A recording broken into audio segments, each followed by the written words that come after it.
ఎన్నికలకు 6 నెలల ముందు వరకు పెన్షన్ల లబ్ధిదారులు ఎంత అంటే 39 లక్షల మంది. ఈరోజు పెన్షన్ 66 లక్షల మందికి పెన్షన్. పెన్షన్ సొమ్ము 3,000 రూపాయల పెన్షన్ సొమ్ము. సంవత్సరానికి పెన్షన్ల కోసం ఖర్చు చేసేది 24,000 కోట్ల రూపాయలు.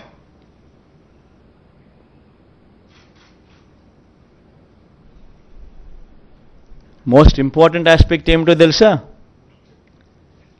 దేశంలోనే ఇంత 3,000 రూపాయలు ఇస్తా ఉన్న రాష్ట్రం కానీ, జనాభా ప్రాతిపదికన 66 లక్షల మందికి పెన్షన్ ఇస్తా ఉన్న రాష్ట్రం కానీ దేశంలో ఏది లేదు. ఇలా సంవత్సరానికి 24,000 కోట్ల రూపాయలు పెన్షన్ కోసం మనం ఖర్చు చేస్తూ ఉంటే హైయెస్ట్ ఇన్ ద కంట్రీ. తెలంగాణలో ఎంత తెలుసా?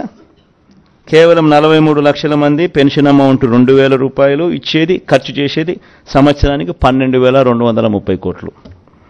ఉత్తరప్రదేశ్లో పెన్షన్ అమౌంట్ 1000 ఇచ్చేది 80 లక్షల మందికి, ఖర్చు చేసేది 9,592 కోట్ల రూపాయలు. రాజస్థాన్లో పెన్షన్ సొమ్ము అమౌంట్ 750 ఇచ్చేది 90 లక్షల మందికి, వాళ్ళ జనాభా 8.31 కోట్లు, మన జనాభా 5.10 కోట్లు. 8,114 కోట్లు వాళ్ళ సంవత్సరానికి ఖర్చు. కేరళ వాళ్ళు ఇచ్చేది 1,600 ఇస్తున్నారు నెలకు, 48 లక్షల మందికి ఇస్తూ ఉన్నారు, 7,295 కోట్ల రూపాయలు. మరి దేశం కన్నా మనం ఎంత పైన ఉన్నామో ఒకసారి గమనించమని అడుగుతాం.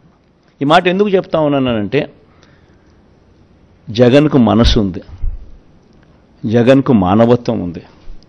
అవ్వాతాతల మీద జగన్ చూపించే ప్రేమ బహుశా చరిత్రలో ఎవడూ చూపించలేదు, చూపించబోడు.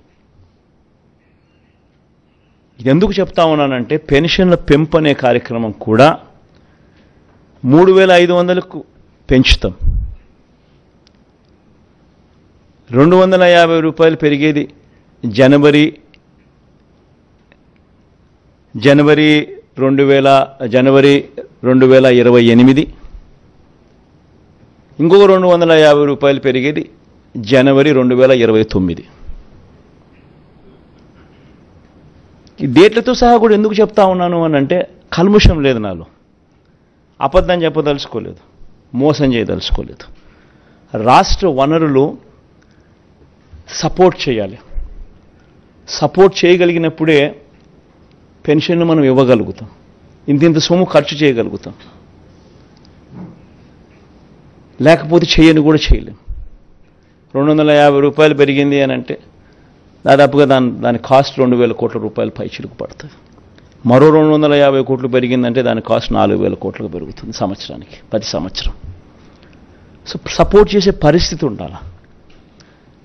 కుదుటపడి ఇప్పుడు చేస్తూ ఉన్న పథకాలతో రాష్ట్ర బడ్జెట్ కుదుటపడి మళ్ళీ కొద్దో గొప్ప వెసులుబాటు మళ్ళీ వచ్చి, ఆ కొద్దో గొప్ప వెసులుబాటును మళ్ళీ నేను అవ్వాతాతల మీద ప్రేమ చూపించే విషయంలో కొంచెం మళ్ళీ డిస్ట్రిబ్యూట్ చేసే పరిస్థితి వచ్చేది ఎప్పుడు అని అంటే, అది లాస్ట్ 2 ఇయర్స్లో మాత్రమే వచ్చే పరిస్థితి కనిపిస్తూ ఉంది. కాబట్టి ఈ నెంబర్స్ కూడా అప్పుడు ఇస్తాను అని చెప్పి కూడా ఖచ్చితంగా చెప్తా ఉండా.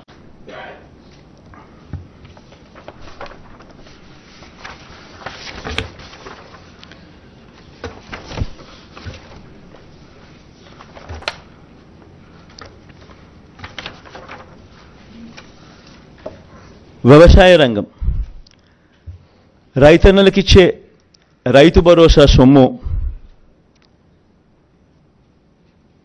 ఇప్పటికే మేనిఫెస్టోలో ఈ 2019లో మనం చెప్పిన మేనిఫెస్టోలో రైతన్నలకు 50,000 రూపాయలు ఇస్తాము 5 సంవత్సరాలలో అని చెప్పి రైతన్నలకు 67,500 ఇవ్వగలిగాం దేవుడి దయతో.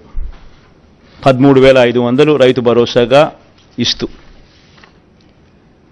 ఈసారి ఈ 13,500ను 16,000 రూపాయలకు పెంచి ఈ 5 సంవత్సరాలలో రైతన్నకు మరో 80,000 రూపాయలు ఇవ్వబోతా ఉన్నాం రైతు భరోసా అనే పథకం ద్వారా.